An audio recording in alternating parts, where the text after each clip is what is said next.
Bonsoir ou bonjour ou bonsoir. La nouvelle saison 2020 continue après des vacances et des choses tumultueuses qui se sont passées. Votre protagoniste a pour le moment la jambe dans le plâtre, malheureusement. Et maintenant, aujourd'hui, une première interview pour cette rentrée 2020 de septembre.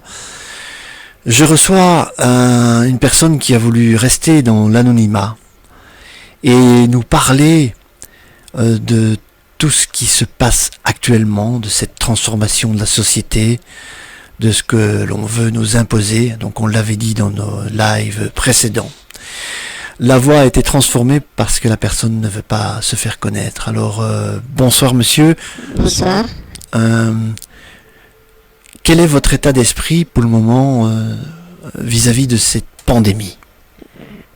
Préoccupé et à la fois interpellé. Et pourquoi vous êtes interpellé ? Interpellé parce que la majorité ne comprend pas ce qu'on veut lui imposer. D'accord, donc maintenant on en est à porter le masque obligatoirement.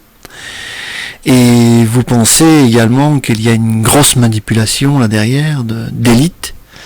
Dites-moi.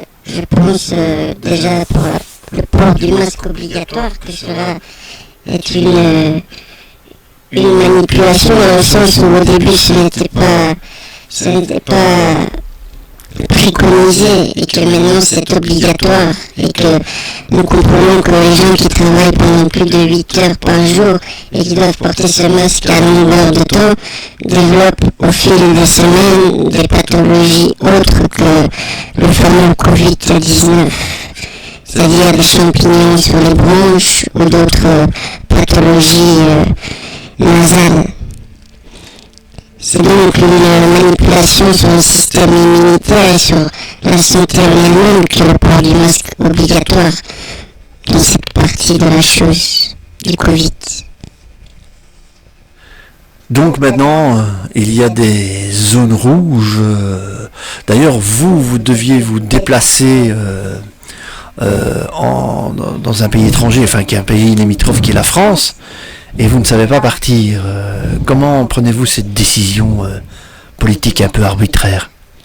Je prends cette décision comme une obligation imposée, c'est-à-dire que nous n'avons plus le choix de nous rendre là où nous voulions sans devoir rendre compte et sans surtout avoir de bonnes raisons de faire ce que nous sommes et ce que nous voulons faire. Mais ce que ces gens veulent contrôler, c'est la totale liberté dans son sens le plus expansé, c'est-à-dire le plus grand. Ils veulent carrément que l'homme se perde dans sa possibilité, dans son devenir.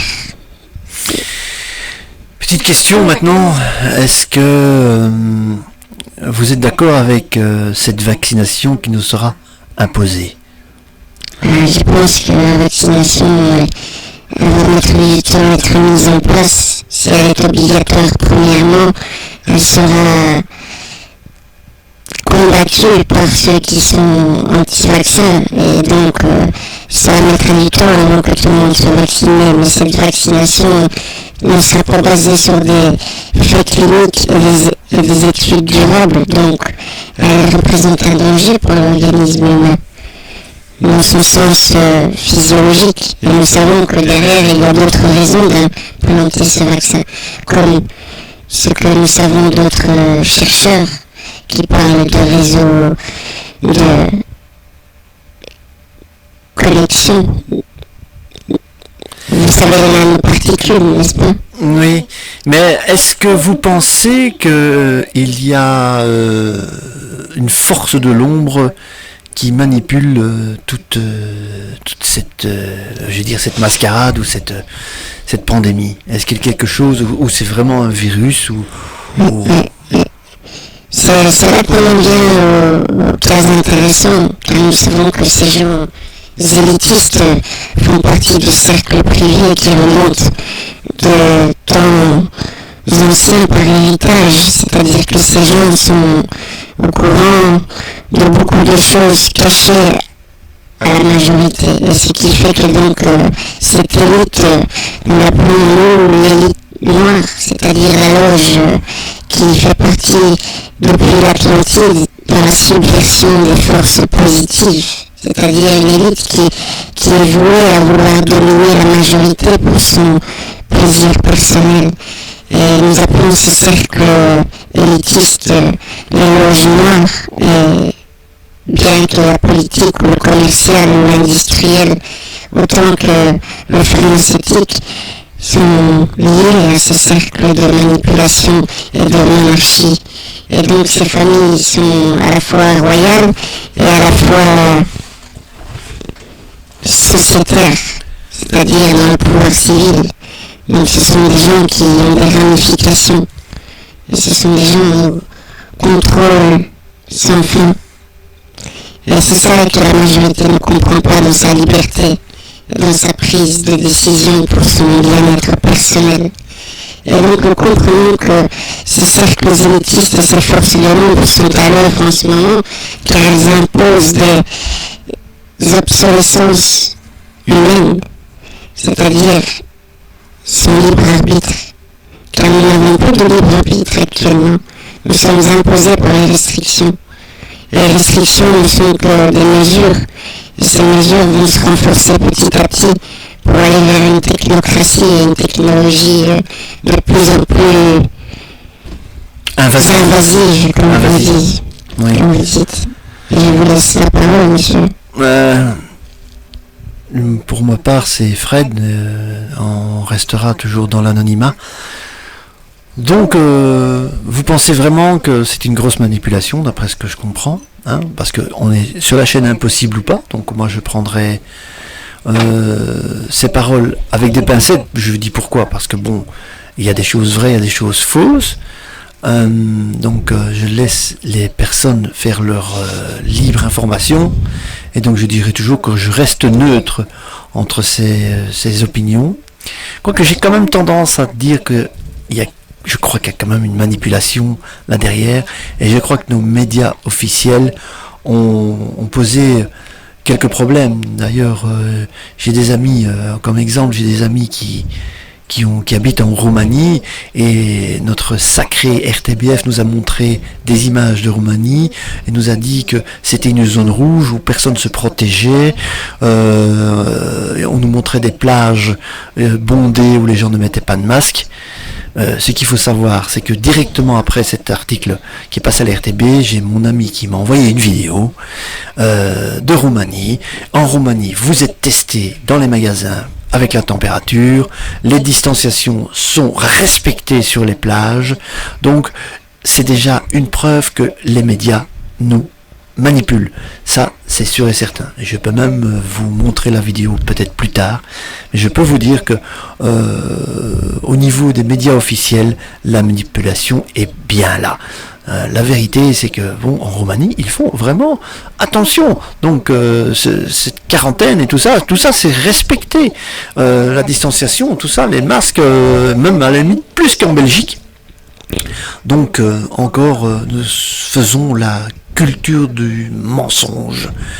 Et ça, encore une fois, il faudrait réveiller une certaine partie de la population. Est-ce que vous croyez qu'il va y avoir deux mouvances dans l'humain, dans le monde? Est-ce qu'il va y avoir deux catégories de personnes? Les deux mouvances, c'est-à-dire qu'il va y avoir les croyants qui vont se faire vacciner, et puis les parias un peu comme nous. Nous, on n'est pas tellement d'accord avec le système. Est-ce qu'on va devoir se débrouiller, créer une nouvelle humanité, créer une nouvelle société? Est-ce que c'est divisé pour mieux régner? Mais cette division va-t-elle être franche et nette, à votre avis? Je pense qu'elle va se faire petit à petit, et je pense surtout qu'elle va se faire profondément, dans le sens où il va y avoir le choix entre ceux qui sont au courant et ceux qui ne savent pas. Et donc ceux qui sont au courant vont faire partie de l'animosité contraire à cet État qui veut s'établir sur cette nouvelle mondialisation, ou ce nouvel ordre comme nous le connaissons dans les réseaux d'information secondaire.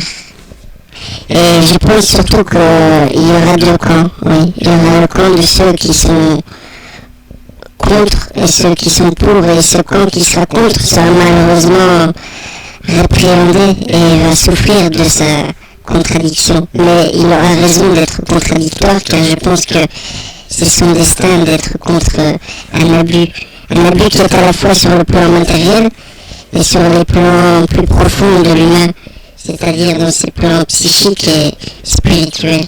Je pense que c'est un tout qui est en train de se jouer dans l'humanité, et je pense que, comme vous dites, il y aura deux camps, et il y aura une nouvelle ère, une nouvelle société et une anti-société. Et c'est ça à quoi l'on va arriver d'ici une décennie, je pense, ou deux. D'accord. Mais je crois on a dit pas mal de chance, on a dit pas mal de choses sur cette histoire de transformation de l'humanité, de cette manipulation. Et je crois qu'il faut il y a encore des choses qui sont à venir. Vous avez encore quelque chose à dire avant de clôturer, Monsieur X? On va vous l'appeler Monsieur X. Encore plein de choses à dire, si ce n'est que l'humain qui écouterait ce message devrait prendre conscience qu'il est libre de ses perceptions et qu'il ne doit jamais en aucun cas se faire imposer une vision des choses qui ne lui appartient pas réellement. Et comprendre que ceux qui sont donc cette élite a le pouvoir sur sa connaissance et il doit s'en défaire. La programmation que nous appelons l'informatique, nous sommes donc déprogrammés dans une matrice, comme nous le disons dans les allégories hollywoodiennes. Donc pour vous, nous sommes manipulés par des entités par rapport à une énorme matrice, donc j'en ai parlé dans mes vidéos également. Oui, peut-être, mais tout ça c'est à voir. Moi je dirais encore on nous donne un numéro, on nous donne un nom, un prénom qu'on n'a pas décidé. Et donc on peut renier ce nom, on peut renier son numéro. Et donc ça nous donnera le total libre arbitre. Parce que vous êtes un numéro jusqu'à votre mort. Et ça c'est pour avoir droit au social, hein, donc tout ce qui est mutuel, à votre dossier. Vous êtes un dossier, vous êtes un numéro, vous êtes classifié, et ça depuis longtemps. Pourquoi est-ce que cela va changer un jour et maintenant on va être pucé? Et on va être obligé d'être pucé parce que d'autres resteront endormis. On devra être obligé d'être vacciné parce que d'autres restent endormis, parce qu'ils ont peur de faillir dans leur petite vie habituelle, ils ont peur de ne plus savoir payer des dettes. Et puis cette allocation universelle qui va arriver, comme on le disait dans d'autres lives, dans les lives précédents, encore une fois, avec entre autres Thierry Rodan, que nous allons avoir probablement une allocation universelle qui sera entre 1200 et 1500 euros. Mais on n'aura plus de mutuelle, on n'aura plus d'assurance, donc c'est à vous de reprendre des nouvelles assurances et de vous soigner comme aux États-Unis. Donc il vous restera peut-être plus que 700 euros parce que les assurances seront à des prix pharaoniques. Voilà ce qui nous attend et vous serez obligé d'être pucé, vacciné. Voilà ce qui nous attend. Alors pour vous, est-ce impossible ou pas? Maintenant, ce qu'il y en est de la 5G, moi je suis encore mitigé. Donc il faudra me prouver que on puisse faire quelque chose via la 5G, via les injections, via les nanoparticules, parce qu'il y en a beaucoup qui parlent de ça. Je ne suis pas très adepte parce que je voudrais avoir des conclusions scientifiques. Donc je voudrais avoir un scientifique qui me fasse la preuve devant moi que cette 5G est dangereuse. Maintenant, je ne sais pas ce qu'en pense Monsieur X. Je pense que la 5G est une intelligence développée et contrôlée par ces gens qui veulent nous la banaliser, mais je pense surtout que cette radiation d'énergie peut être sur le long terme mauvais pour le corps humain et son corps psychique peut-être aussi, car nous observons peut-être en ce moment déjà des rouages d'un comportement animalier ou insectoïde différent des années précédentes. Êtes-vous d'accord avec moi en ce moment, monsieur Fred? Oui, je suis d'accord que les humains ont des comportements de plus en plus bizarres. On dit d'ailleurs violent, entre autres dans la police, pour des non-ports de masque ou des ports de masque qui ne sont pas fait convenablement, donc le masque en dessous du nez. Il faut savoir que ce masque vous protégera à 10%. Il faut des masques... Si ce virus est avéré vrai. Il faut vraiment porter un masque qui couvre le nez, et je crois que c'est une grosse bêtise. Moi-même, j'ai dû aller à l'hôpital malheureusement parce que j'ai le pied dans le plâtre, et je suis passé devant un robot qui a mesuré ma température. J'étais un peu sous le choc parce que ce robot parle tout haut. Vous n'avez pas de température, vous pouvez passer. Voilà où on en est. Je crois que toutes les autres personnes qui ont été dans les hôpitaux en Belgique ont eu droit, avec un homme de la sécurité qui vous dirige, un colosse. Donc c'est comme ça dans les hôpitaux. Et vous ne pouvez rentrer qu'à une personne. Donc si vous êtes malade, vous ne pouvez pas aller avec votre femme, votre enfant. Vous devez aller seul. Bon, je suppose qu'avec l'enfant, vous pouvez aller à deux. Mais si vous êtes malade, vous ne pouvez pas être accompagné. Voilà. Encore quelque chose à dire, monsieur X? Encore un petit mot d'espoir peut-être pour l'humanité. Oui, ça faudrait quand même nous remonter le moral. Je voudrais dire que, au-delà du visible et du perceptible actuel et de la médiaticité ou du média et de tout ce qui est en cours dans notre monde terrestre en ce moment, j'aimerais dire quand même que derrière cela se cache une vérité établie, c'est-à-dire un monde subtil et invisible, et ce monde persistera après ce corps qui pourrait tomber malade et mourir de sa décrépitude sous influence covidienne. Et donc j'aimerais dire justement aux gens qui pourraient écouter ce message de garder espoir que votre être et votre pensée, votre petit moi ou votre grand soi continuera ce chemin. Alors cultivez le bonheur et la paix et l'amour et la joie et l'amitié et la sympathie, et ainsi l'antisociété de ce monde qui va vers sa perdition sera plus grande. Voilà, c'est mon message. C'était vraiment une belle parole. Je vous remercie, monsieur X. Eh bien, bienvenue sur Impossible ou pas pour le retour, donc pour la nouvelle saison. N'oubliez pas de cliquer sur le pouce bleu, de faire des commentaires, de vous abonner à la chaîne, et éventuellement de faire des dons sur Utip. Malheureusement, les pubs c'est terminé, donc si vous avez envie de faire un petit don ou d'acheter des goodies, vous pouvez le faire sur Utip, Impossible ou pas. Alors, pour vous, le Covid, une grande manipulation? Impossible ou pas? À vous de faire votre information. Au revoir.